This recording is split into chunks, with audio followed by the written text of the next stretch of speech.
Welcome to the Cell, everybody. Cool conversations with the most amazing salespeople I can find.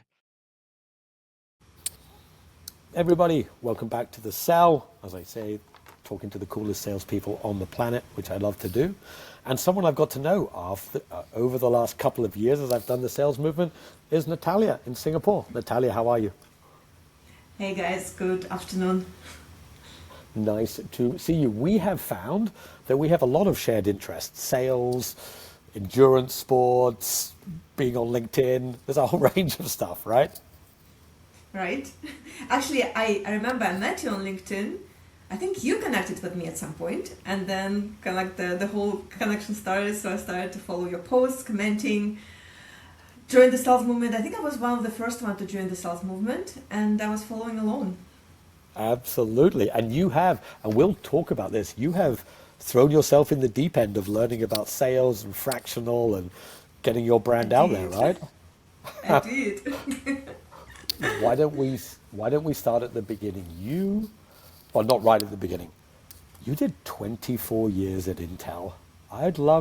Can you maybe give us the 1 minute summary of what it was like to spend pretty much quarter of a century at one of the original tech firms, and then we can dive into how you sell at enterprise. But how would you summarize your journey at Intel?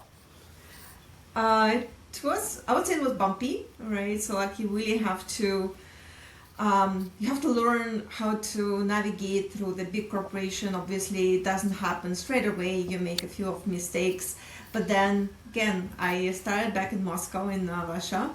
Then I moved to Munich. I worked in our headquarters in Munich for a few months.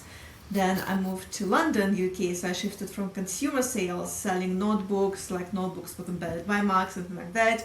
And then I moved into the enterprise sales. So I was working with the companies like HP, Computer Center, one of the biggest corporate retailers in the UK.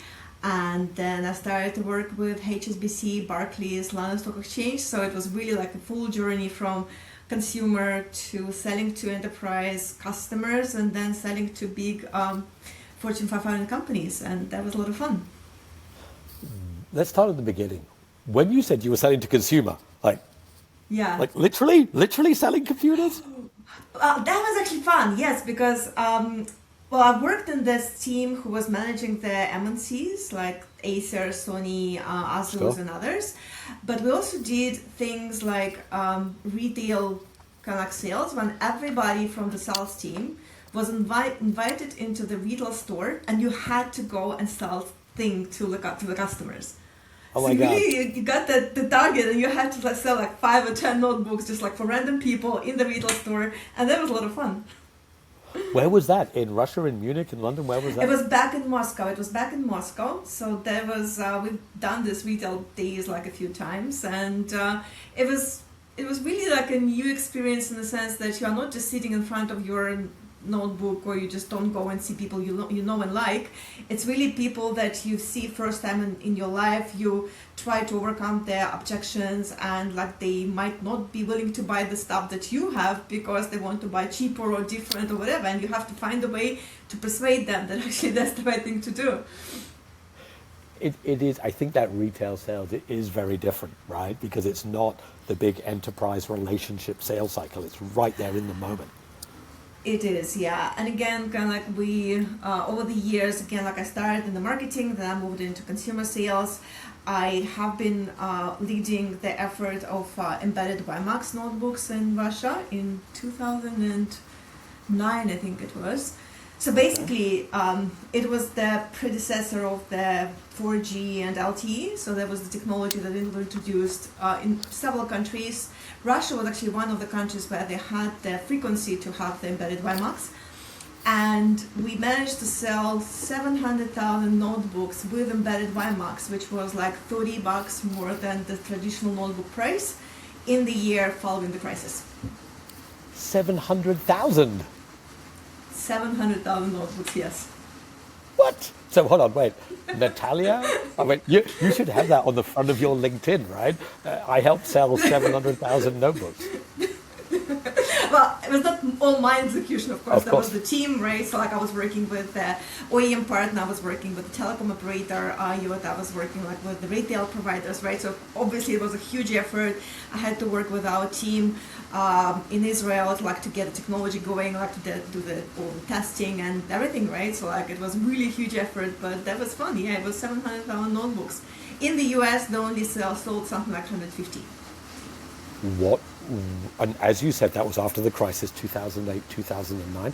Was there something Yeah. particular in Russia that was happening, like people were adopting notebooks or what? So it was the shift to mobility, right? So a shift to mobility started back in 2005, 2006. That's when the Centrino mobile technology was introduced, and that was driving the Wi-Fi adoption. Because if you remember, like we are mastodons who remember the Ethernet that you had to plug into your notebook, right? Like I mean, like you remember probably dial-up, all of this bzzz, like thing, like, and people couldn't actually get hold of you because you were like using the telephone line, right? But the WiMAX was a completely different story because you could use it on the go, right? You didn't have to connect from one Wi-Fi point to another. It was more or less like what you have right now with modern 4G and 5G, right? So you connect, you switch between the towers, and this kind of like goes very smoothly.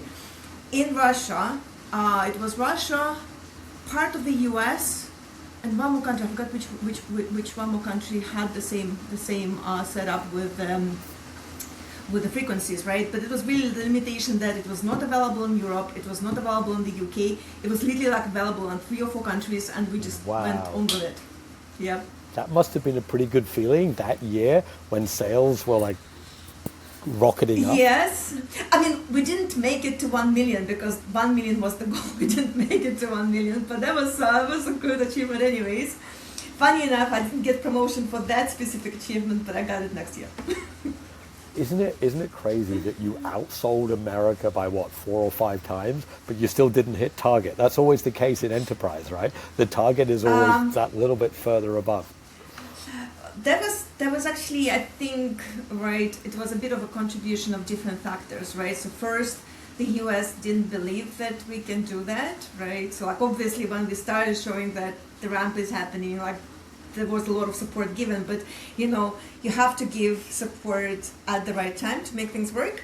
And if it's just coming a little bit too late, you know, like it's difficult to actually structure that. But yeah, it was a bit of a bummer that we didn't manage like to make the 1 million, but 700,000, I'll make it again.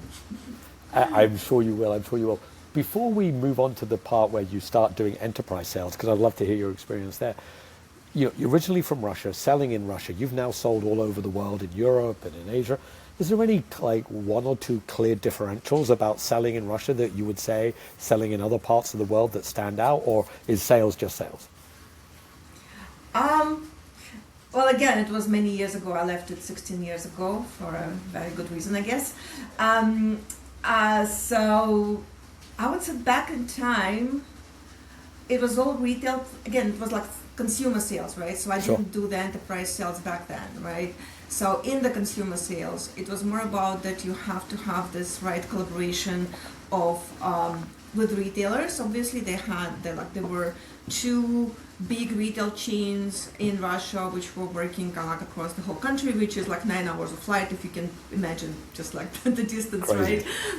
Right?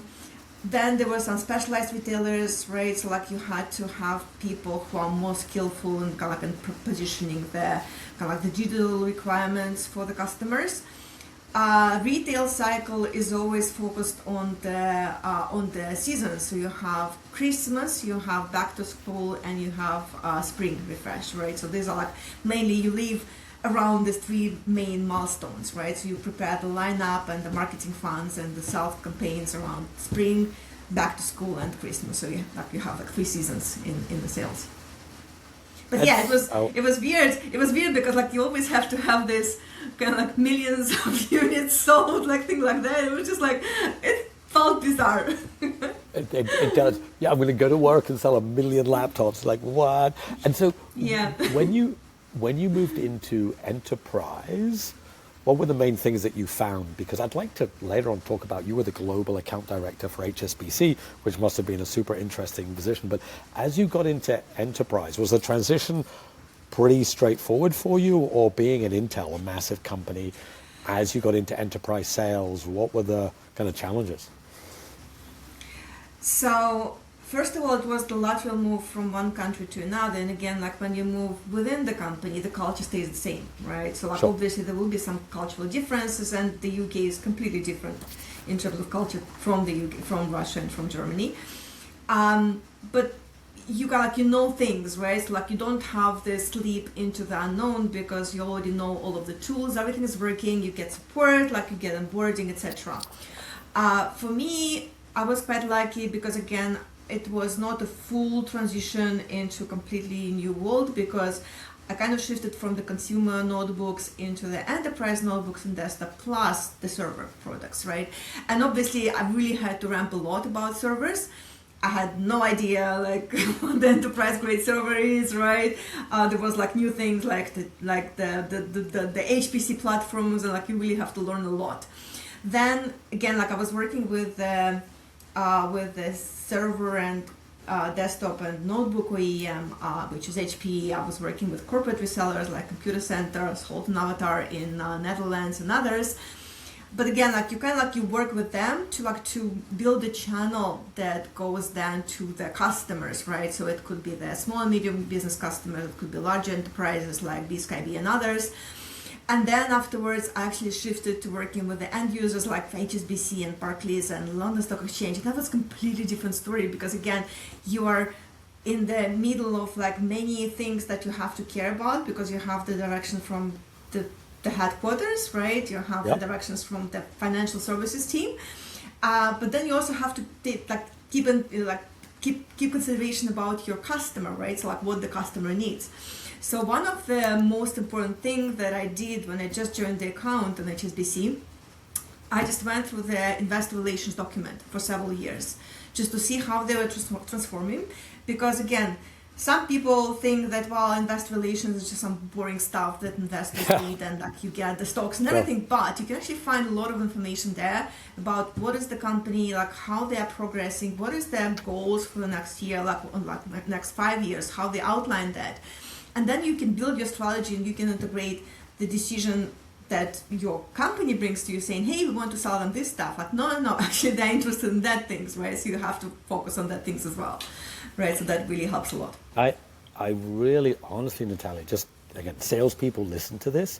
It's such a good thought because, you know, you're selling Intel stuff, but the reality is, as we talk about a lot, clients buy what they need. They don't really care what you're trying to do. And taking time to read a investor relations document, which is kind of long, kind of boring, but actually going in there and finding it definitely is, it's going to make your sales much better because when you turn up, you're like, hey, HSBC, so I know that you're going in this direction because you, but it's not obvious. I think this is the thing about enterprise sales. It's quite often non-obvious, the work you have to do, because it's not about just selling your product. It's never about selling the products. It's actually really like listening and reading, because again, reading is in an essence is listening to what the customer wants. Because again, like you've told this many times on your podcast, right? You come to the client, you don't start with your pitch. You listen to what they need. You listen to their pain, because the pain unlocks a lot of things. The pain kind of gets you into, okay, we are struggling with this thing, and that's kind of what we need to focus on. And even if your product doesn't deliver it straight away, you look into creative ways to bring the solution to that. I mean, one of the examples is really just like it's from one perspective. It's a really cool example of innovation and how this innovation was missed. Mm-hmm. So in 2015, Intel acquired a company called Saffron. I don't know if you heard about this company. So they were, in essence, they were first natural kind of like AI company, a software company, which was doing the anomaly detection, and they provided sort of solution framework to work with issues in the manufacturing, right? So you can detect anomalies, you can predict maintenance, etc. But you can also use it for fraud detection and things like anti-money laundering for the banks, right? and they were not using the rule-based approach, which is like always a lot of compute, like also like a lot of rules, but rules can make mistakes, right? They were using this theory of like nearest neighbor connection, right, and looking into anomalies, how like who is standing out, right? So for example, you have a community of people living somewhere outside of San Francisco area, and most of them are, I don't know, technology guys, like some startup founders or like whatever.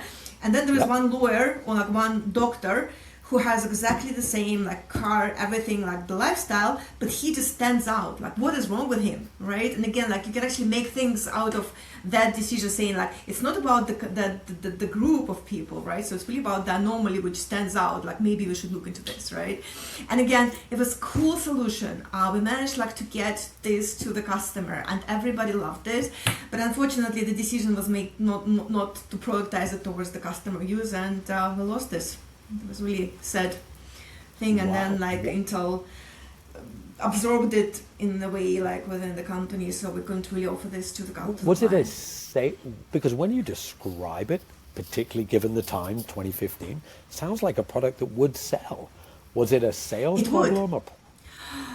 I think that this was more about the guidance, right? And again, we can get back into like what the companies are doing, right? What's their strategy? So I think that, again, Intel is a great company, don't get me wrong, right? So I was very happy to work for it like for many years. I still hope that they will recover at some point, right? Because it's a great company, great people that still work there.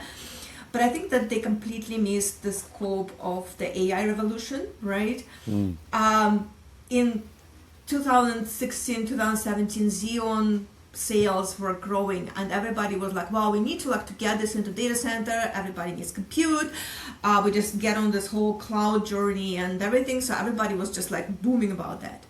For sure. But then what was missed is that maybe you need to also and there were some really smart investments about AI. So Intel invested in Saffron and Nirvana, in Gaudi, lots of good products, but they were never kind of separated in a separate AI group when they should have been, because then you kind of like could milk your Xeon share and then at the same time grow your AI part, right? Yeah. And in this case, they were always protecting the Xeon, which is bread and butter, which is, yeah, fine, I understand that.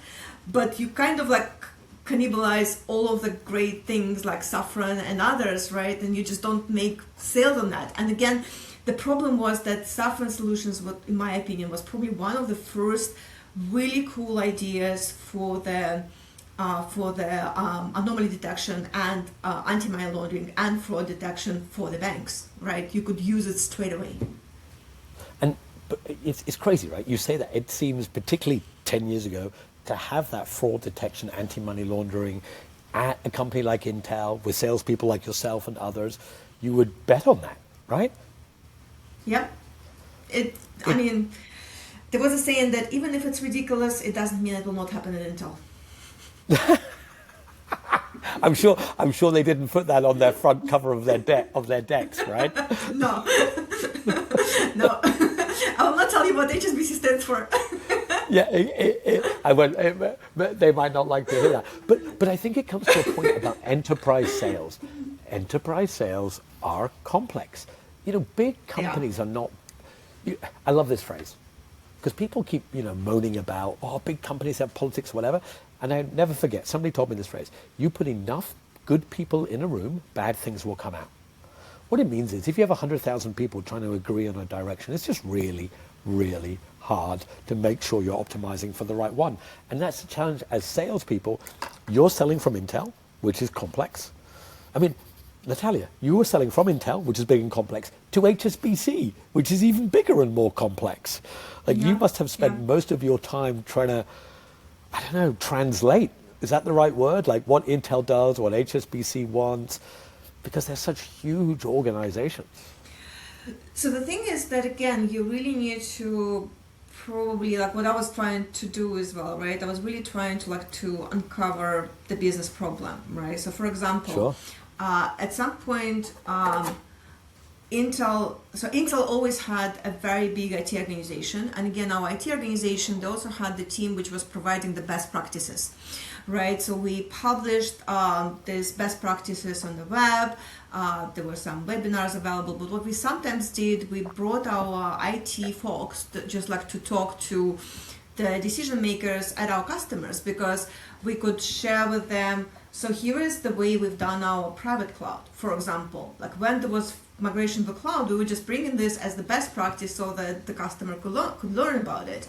Then we will bring in, for example, our workplace team to like talk about like how our transformation from desktops to notebooks to this two-in-ones happened, right? So like how it increased productivity, how you could use the security solutions with that, right? Because you can use hardware security, you can use software security, they're all aligned, and you can do this remote management and the rest of it, right? And again, like for me, at some point, it was really great like to have this workshop with the right people within the bank, and really like talking to them like what we do, how we transform the applications, because again, at some point there was transition to Windows 10, and like a lot of companies were not ready at all, right? And again, like Intel has been doing it for years, so like you really like start rebuilding application, you're trying to get the internal users on board as well. For example, if you're a developer, at some point, if your application is not kind of ready for Windows 10, you're not offered this application is not being offered in the internal store anymore, right? And again, like we were sharing this experience, and the customers were like, wow, we're nowhere nearby that.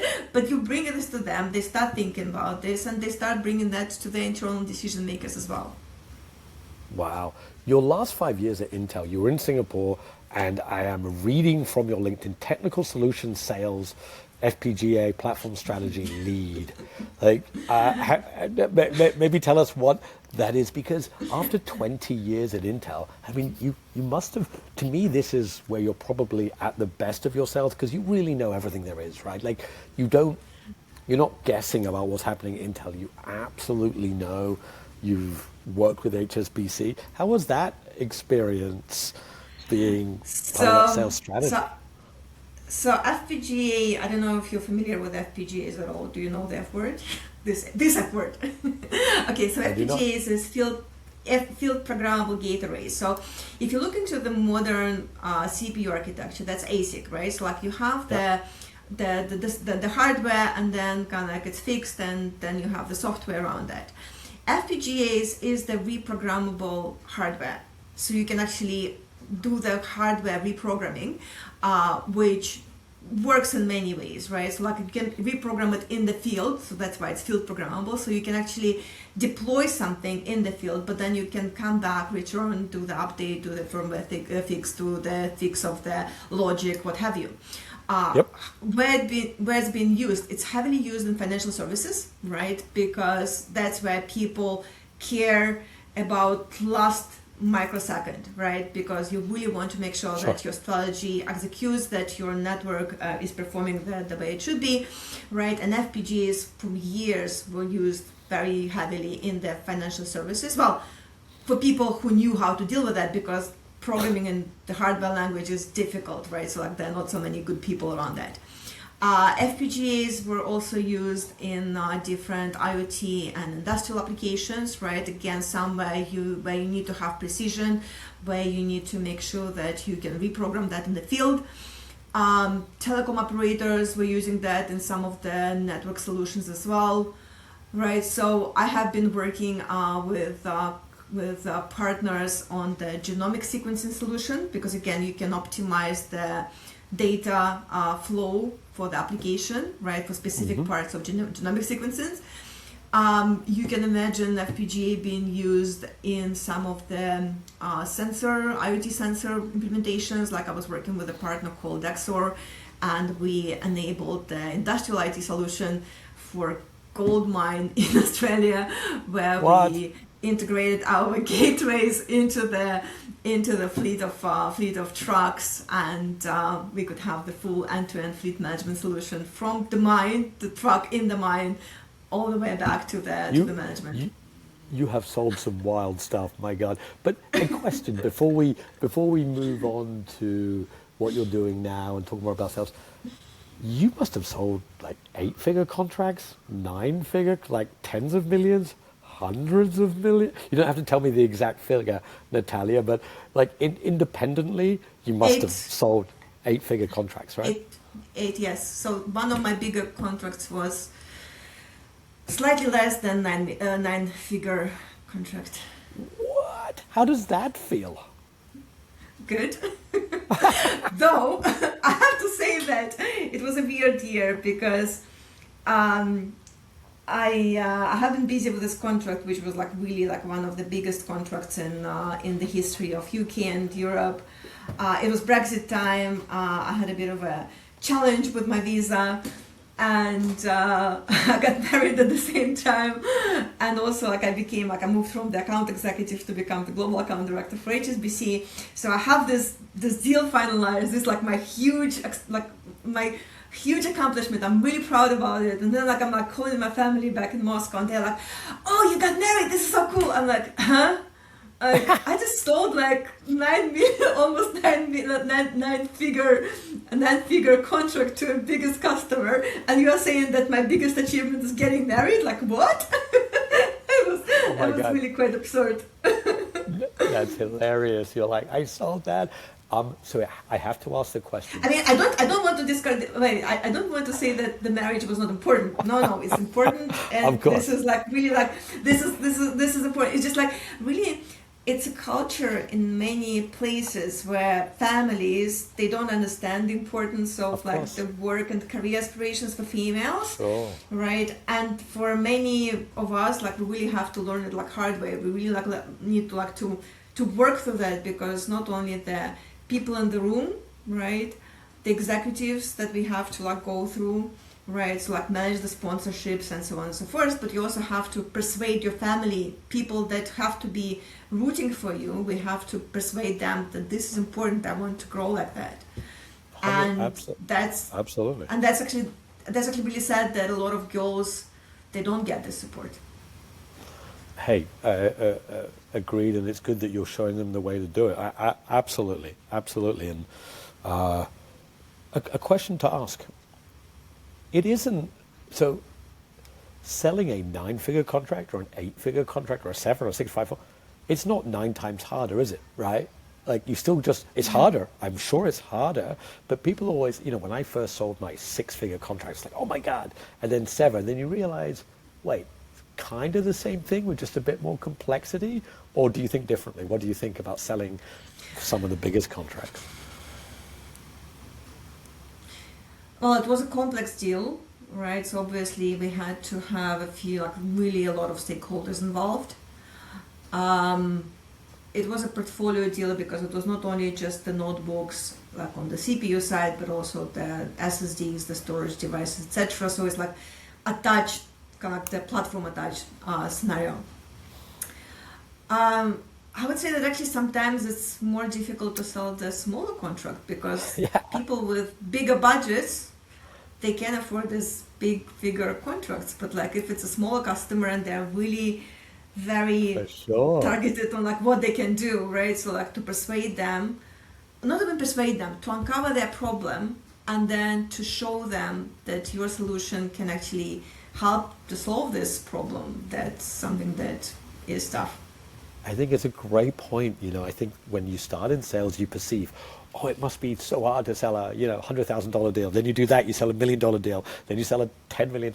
But I must admit, Natalia, you're one of the first people I've spoken to who's like literally sold, a high 8-figure contract. Very cool. Very cool. That is great. So given your long tenure, what made you do what you're doing now? Like break so, yeah. So basically Intel started the restructuring back in 2024. And I mean, I have been with the company for a while, right? So like I've been in 4 countries. I've done so many things, starting with marketing, consumer sales, enterprise sales, then technology sales. So it was logical that I need to do something different. But again, I was kind of like, I was not sure. Then I had an accident, a bike accident. So like I had to take care of my health at some point, right? And then I was like, okay, people are getting this package offers, you know, and to leave without a package is a bit silly at that point, right? So like Of you course. want to monetize that, right? After 24, after Yes, 24 exactly. years, don't mean it. Exactly. You don't leave money on the table, right? So I was like, okay, if I get this offer, I'll see what I do. But so far I don't get it because our company was, my business group was on the route to the IPO. So in this case, it was like, well, they kind of shielded everyone. And I'm like, all right, well, let's see what it is. Maybe like working in the small startup company-ish would make a difference. But then I got the offer, and like this first evening, like when you receive it, I mean, even though you're kind of mentally prepared that you want to move on, when you get it, it's like it hits you hard, right? Because like it's always like, unemployment, oh my god, this is like, it's a horrible world. We really have to like to switch from talking about unemployment, because this is really degrading a lot of your kind of like self-esteem and everything. So, But then my husband, whom I luckily married back in 2016, that my family was cheering for, he said, you know what, you look at this in a different way. You need to look at this as freedom, right? Because you have this freedom to like to really pick what you want to do. I mean, obviously different situations are different, because like I had this comfortable offer, some people don't get it, right? But if you have the freedom to like to pause, just like get a little breathing and then think what you want to do, right? Because a lot of things that we do, it's just like you do it because this is inertia, but you don't stop and you don't see what is the next logical step for you. So like I stopped, I started to do weird things. I completed my first gravel race on the bike in Malaysia, the pampa of Malaysian plantations, palm tree plantations. Then I went traveling just with a backpack. I mean, that's a really cool story, because you just like leave the place where you know everyone and you just do things with people you have never met before. I've done volunteering, so I came to the school in Cambodia, which I have been supporting for many years, and I organized and developed the workshops on AI for the teachers and students in the school. And again, like last year, I was like, oh, everybody knows about AI. No, like us who are using like all of these Groks and ChatGPTs and Claudes of the world, it's probably, I don't know, 15-20% the best, I would say. maybe right? not Because even. again, Maybe, there's so many people. maybe not even. Yes. And again, like there's so many people that have no idea what AI is, what it can do. So that was really quite interesting to actually build something from scratch without the team of marketing people supporting you with presentations, with logos, with use cases, like with materials. And I did it. It was just like a very good thing to actually think about that, well, all of these years working in this different departments, so they didn't take off from me the ability to build something and deliver it to others, right? And that's why when I think, okay, actually maybe I want to do something for myself. And I had a couple of my former clients reaching out to me and like talking to like, hey, we probably need some advisory in Asia. So I got the idea that I want to start my own company. So right now it's very popular, popular direction here in Asia and actually worldwide, that a lot of people who left corporate jobs realize that sometimes they're being punished for being experienced, because it's very difficult like to get a higher salary position in some big company, because like a lot of companies they act on the P&L, on the Excel document. Okay, so this person is way too expensive for us, we're not going to like to go for them. But you can come to some other companies like once a week or twice a week, and you can perform as the chief of staff or chief financial officer or chief HR officer, and you just do the work within the scope of your contract. And then you can have several clients like that. And that's the fractional business, which is really becoming very popular for many professionals. And we have a huge community here in Singapore. I absolutely love it. Like I have a lot of friends there right now. I've done the fractional sales catalyst program as well. Like in a sense, how you can find your ICP, what would be your value proposition and things like that. And it's really, really cool. And I thought, well, let's give it a try. I have some time to practice like working with startups, practice working with NGOs, practice mentorship, and see how it turns out. And Well, then first of if all- at some point, and then if it doesn't work, I'll come back to enterprise with a lot of experience. I was going to say, well, first of all, your husband sounds like a good guy to give you the kind of encouragement to like, look, you've spent 25 years. What you actually, you know, after 25 years from Intel, a huge amount of experience. Obviously, you got paid as well, which is great. And you're right. Like, have some freedom, do some stuff that's wacky, because in the end of the day, if for whatever reason the fractional doesn't work out, by the way, I totally agree. I think fractional is absolutely the way forward for people with experience. But if it doesn't, there's plenty of enterprises that would be welcoming you in. So, following on, I know Natalia because I've seen you. You've thrown yourself into fractional. Like, I very much appreciate it. You're one of the first people at the sales movement. I've seen you post on LinkedIn. You went to Chris Dews, who's like a real legend in this space, to learn about marketing. What have you learned about going from working in a company with, I don't know how many people Intel has, tens of thousands, obviously, to yourself? What's been the biggest A, feeling for you, and B, from a sales perspective, how's it been? So, well, first of all, when you leave a big or small or whatever company you work for, you are on your own. And that's what Ted was talking with you like on the podcast earlier, that a lot of people post on LinkedIn because their companies tell them so, right? So like you post like, I'm excited to share this news that I completed this certification. Exactly. Great. That's a great stuff, right? I don't discourage that. But again, or like, I was proud to participate in this product launch. Amazing. Where is you there? And I've been there myself, right? I never posted anything which is like Natalia brand on my LinkedIn. And then I met you, I attended this workshop of Chris, which was like eye-opening, really. I was like, gosh, I was like leaving on the table He's great. so much value. He is brilliant. I mean, I'm literally like remembering parts of that workshop several times a week, surely, because I just remember that like the stuff that he was saying and things that we have to think about, because it's really about us right now. It's not really about the companies. They spend a lot of money on their brand. Right? They will be fine. It's really about how you position yourself, where you are, and where you fit with yourself, so that people who are going to hire you or get your services like afterwards will come to your LinkedIn and say, actually, I really like Natalia because she has been working in this and this and this. She worked in the UK, Singapore, and Russia, so she has access to many things. And this is important. And that was probably one of the biggest thing for me, like to uncover that I'm on my own right now. I really have to do things on my own, like for my brand, writing stories. I mean, obviously I'm not a native speaker, right? But to write something and just like to get this out on the paper, it's difficult, right? So you really have to start doing this before you get slightly better at it. Like, yes, I would say that I'm becoming better, but I'm not yet at perfect sense. Right? But still, like, at the same time, I understand that there's a lot of people who are trying this.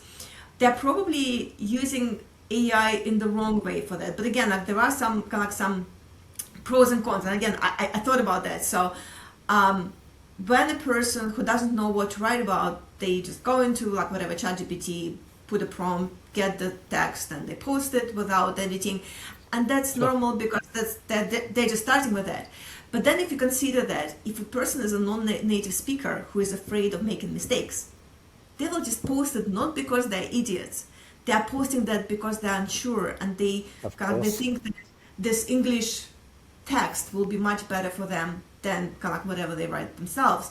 And that's probably what we need to encourage more, really, like that people will be comfortable to make mistakes, because that's where we are humans, right? We make mistakes. AI makes mistakes as well. But again, like we can do the mistakes in a very human way. You know, Natalia, you're spot on. Nothing against big companies. You know, you had a good time at Intel. I worked at lots of great companies. But in essence, the companies are focused on the companies, of course. And when we work there, we're promoting the company. As you become fractional, you start to realize, wait, I have to build my own brand. And actually, Justin Welsh, the guy on LinkedIn, he said something a while ago. build a brand before you need it. And I would really encourage anybody who's thinking of becoming fractional, they've been 20, 30 years in corporate, they're leaving in a year, they're on their way out, start building a brand now, because that brand is so useful. But you're right, Natalia, it's not obvious if you've been in corporate for 25 years. And a lot of people, they first of all, they never think about it, because again, like, you're always busy. As I said, you have this inertia going on, right? Sure. So even though I was thinking about leaving, but at that time, like a year and a half ago, I was like, well, I'll think about it later. I have the things that I have to focus on right now, because I have this goal that I have to achieve, right? But you don't do that until you really need it, and then it's too late. But then also the company, they're like, oh, we have this content calendar, you have to post this and this and this. Exactly, right. So they kind of limit you as well. So you're trapped because you are busy with things, and then the company tells you not to, even though they can't really forbid you like to post anything on LinkedIn, but in a way that's just how things work. But and you talk about freedom, right? So freedom of time to go, and you went traveling, and I do want to talk about your cycling and fundraising as well. But also you realize the freedom to say what you want. Like some of the stuff I say on my LinkedIn, if I was at a corporate, I don't say anything rude, but I'm like, you've got to sell more, do this, come on people, let's go. That's my brand. And I think once you realize that the freedom to post stuff, whether you get it perfectly right or not, and build that brand, is then you're investing in yourself. It's the greatest sale of all time. You're investing in yourself. And I've seen you do it, Natalia, like more and more, and you're consistent about it, right? You've, your story from Intel, but also, like you posted when you've had your bike crashes, which are like, oh my God, you've been through this. I still have this crash here. You met me during the FinTech Festival. I do. But I think once you realize that building a brand is valuable, not embarrassing, because some people believe, oh, nobody will want to read what I write. Sure, at first, nobody will want to read. But over time, two things are true. Fractional is going to become the major way that experienced people can make money from their time. And secondly, the fractional people who work the best will have built a brand. Correct. And it's really about the portfolio, like in a sense, right? So like portfolio career, when you can do fractional sales or fractional CHO or like whatever. Sure. You do some mentorship, you do some coaching, you do some volunteering. That's like your portfolio of what you do, because you give back as well as you earn something, right? And that's probably the way how I treat my time right now. So it's a perfect segue into, you have been, like, it's funny, I get a message from Natalia, it's like, I'm fundraising again, and you taught me in sales to always ask, so I'm asking, and then I put it in.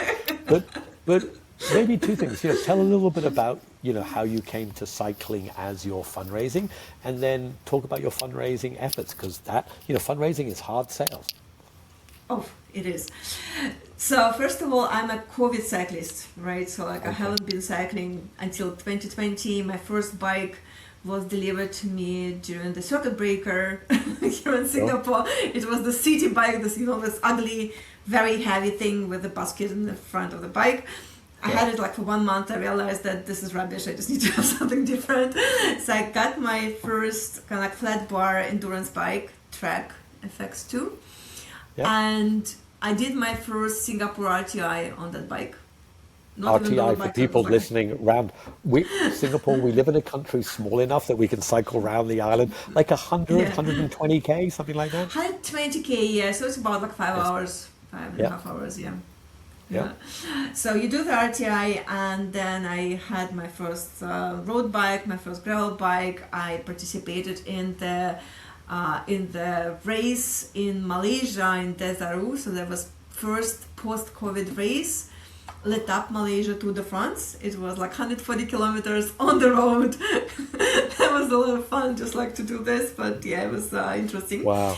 But then I learned about the cause in Cambodia that became very close to my heart. So basically, I do volunteering for Junior Achievement Singapore. I have been a mentor in this program for many years, and the other mentor who worked with me on the same school said, hey, we support this school in Malaysia, in Cambodia, and we raise money for them through the charity bike ride. We provide the education, we provide the healthcare, we help prevent HIV transmission from mother to baby. A lot of really good stuff, because again, in many countries in Southeast Asia, first of all, learning English is one of the ultimate stepping stone for people to actually achieve something in life, because if you don't speak English, you will never get a good job, you will not get into industry where there are people like Westerners, like tourists, what have you. It is the same in like in Vietnam, in Philippines. Cambodia is probably like one of the smaller countries which actually really need support. So what they do, we raise the money, we ride 700, 800, 1,000 kilometers in 5 days. Long way. It's a long ride. You every day you really question your life choices, like why I'm doing this to myself, right? Because you have to wake up like at 4 o'clock in the morning, because at 5 o'clock it's a hard start. Like 5 o'clock in the morning you have to start, because it's going to be hot, and you want to beat the heat. You want to kind of really have some more time to relax in the afternoon, because you need to clean all of your bibs and jerseys and what have you. You have to have your protein shake made. You have to have dinner, right? Stretching ideally. So like really a lot of things that you have to do in one day, a part of like 150, 160, 170 kilometers of cycling.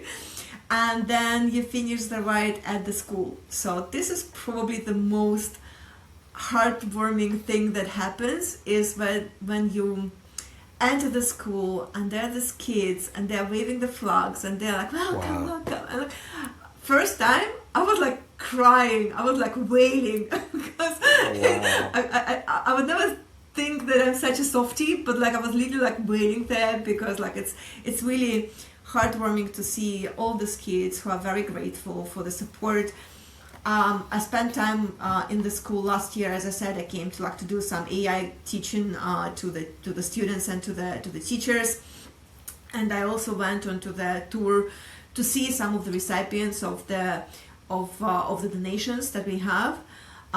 So mainly, it's like mainly kids from the underprivileged families, right? So like the school provides the daycare for the smallest ones, and then like for the kids, normal kids, they go to school in the morning, and then in the afternoon they come and do some English training, or they have some computer skills, or like they have some skills, for example, hairdressing or engineering, because even if they want to go to the university, well, they have a skill to actually start working after school, which is like the best thing you can give to people. You don't give them fish, you teach them how to fish, right? Because then they have the possibility to work straight away. It's great and fundraising. Tell me about the fundraising. Fundraising, yes. So it's very easy to do it first time, because like first time you're like, oh guys, like I'm doing it first time ever. Oh, wow, this is so crazy. Yes, of course, here's my card. It's like everybody's willing to donate. The second year, like it's more kilometers, it's harder, but yeah, of course we support you. And then the third, like, oh, here she goes again, right? So like she's like trying to come for money. So last year it was accidentally that I left Intel, so I didn't have this big company behind me that I could go and just like ask those 100,000 people to actually donate to me. So of course I was like trying to ask for donations for people that I had in my database before, because of course you have the previous donors, so you can always reach out to them, right? And you can use AI and automation to get all of the information and prepare your own email drafts and everything, right? So like I can talk about that, but sometimes it just like it's not enough. So like what I was doing, I started like selling just on the go. So I generated the QR code, and whenever I was like doing like driving in a car with a taxi driver, I was just talking about it. And you can start it like, oh hey, yeah, cyclist on the road, yeah, but cyclists can be training for something meaningful, like what? Like charity bike ride. Oh, tell me about it. And then like I was talking to this guy who was first complaining about cyclists, but then I told him about this kind of like this program, what we do for healthcare, for education. So he dropped me off at my endpoint where I was about like to leave the car, and then he gave me $10 saying, hey, can you please put this into donation? I was like, wow. It's like a random taxi driver in Singapore, and he was so excited. But Natalia, I think it's a beautiful kind of way to square the circle. You've sold all the way from nine-figure huge deals, but I see your face light up even more when you get $10 from a taxi driver, because in essence, sales is storytelling, and you clearly told the story in a way that resonated with him, and Yeah. that is super important to be able to do that. I think it really is. It's that ability is what you've learned, right? Well, I I had a bit of a side way to that. So I was once cycling to meet a friend of mine, and I was a bit late, and kind of like I had a choice to go via Marina Barrage, which is like longer way, which would take me like another 20 minutes, or going via Nickel Highway. But there is this part where you go from Merdeka Bridge towards Fort Road, and it's a bit tough because there's a lot of cars going into the expressway. I know it. And I'm always scared to be there alone, because there were a couple of accidents when the cars were hitting the cyclists. And then I see that there is one cycling guy who is obviously cycling the same way, and I'm like asking, like, do you mind that like tag along with you, because I'm afraid like to do it myself? He's like, yeah, of course. And then I'm trying to keep up. So he's a triathlete. He's like cycling like 30 average, like, and more. Like, I'm really like trying to keep up with him. And then he's like, what are you training for? And I'm like, well, I'm training for the charity bike ride. And it turned out that he is the owner of the sports nutrition store. And he says like, hey, here's my phone number. Tell me I can send you the sports nutrition and electrolytes like to take with you to this Cambodia ride. So I got us the full like 5 kilograms of the donation. You are selling everywhere you go. It's so good. It's so good. Natalia, we're pretty much up on time, because I try to keep it right 45, 50 minutes. So before we leave, so right now, maybe just in a quick minute before I ask you the last two questions, right now you are helping companies come to Asia. Maybe give me just a quick update on what you're doing now, so the listeners can maybe contact you if it's relevant. Yes, so I work with startups as the fractional sales. If you are coming from the UK, Europe, the US, you need some eyes and hands on the ground, I'm here. I am fully enabled with my own visa, working visa, with my own company, so I can provide you fractional sales services. I am right now finalizing my third contract with a local startup as well. Again, if you need someone who loves sales and wants to sell anything from hardware to software solutions, AI, I'm happy to dig in. Well, if I can summarize, if you want anybody who can sell $10 to a taxi driver and tens of millions of dollars, yes. Natalia is your person. Natalia is your person. Natalia, it has been an absolute pleasure. Thank you. Thank you for supporting the sales movement as well. I always enjoy the interactions. I'm excited to see how you keep building. I always ask my guests two final questions on the way out. First question: if you could live forever, would you? No. Why not?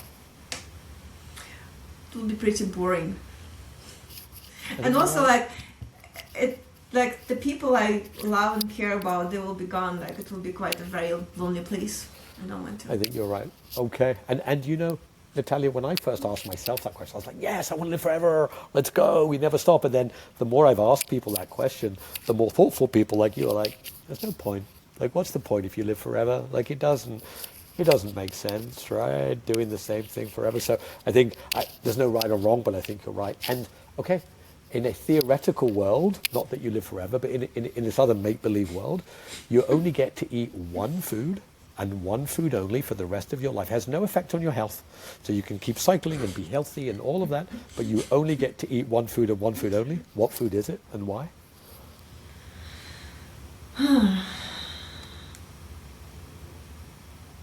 I remember I was thinking about this question when you were asking this for another guest.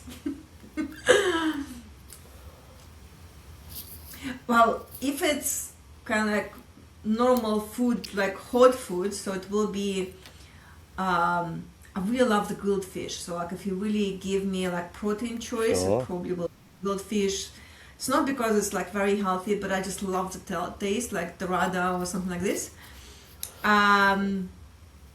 but I also love raspberries. I know that it's a bit of a weird combination, but let's say it's like the main course is the fish, and like I'll have some handful of raspberries and Raspberries. Okay. We will allow two. We will give you grilled fish and raspberries as you yeah, because I cycle. sold everything. Exactly. Then you cycle. You can cycle. Natalia, thank you so much for being on the sale. I really appreciate it, and look forward to as you keep building your business. Thanks for being on. Thank you, Ned. Appreciate it.